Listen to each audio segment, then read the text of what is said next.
সম্প্রতি অন্তর্বর্তীকালীন সরকারের তথ্য উপদেষ্টা মাহফুজ আলম তার ফেসবুক পোস্টে ইসলামী ছাত্র শিবির ঢাকা বিশ্ববিদ্যালয় শাখাকে উগ্রবাদী মবস্টারদের উত্থানের জন্য দায়ী করেন। তার এই মন্তব্যকে মিথ্যা, ভিত্তিহীন ও উদ্দেশ্য প্রণোদিত উল্লেখ করে তীব্র নিন্দা ও প্রতিবাদ জানিয়েছে ঢাকা বিশ্ববিদ্যালয় শাখা ছাত্র শিবির। মঙ্গলবার 11 মার্চ রাতে গণমাধ্যমে পাঠানো বিজ্ঞপ্তিতে এই প্রতিবাদ জানানো হয়।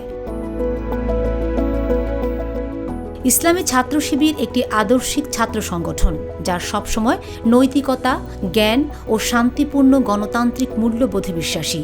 জুলাইয়ের ছাত্র জনতার গণ অভ্যুত্থানে ঢাকা বিশ্ববিদ্যালয় ছাত্র শিবির পরিকল্পনা, রাজপথের আন্দোলন ব্যবস্থাপনা সহ সব বিষয়ে সংযুক্ত থাকার প্রমাণ দুনিয়াব্যাপী সমাদৃত হয়েছে। ঢাকা বিশ্ববিদ্যালয় ছাত্র শিবির গণ অভ্যুত্থান পরবর্তী সময়ে রাষ্ট্র সংস্কার ও পুনর্গঠনের মধ্য দিয়ে নতুন বাংলাদেশ বিনির্মাণে সরকারকে সার্বিক সহযোগিতা করেছে।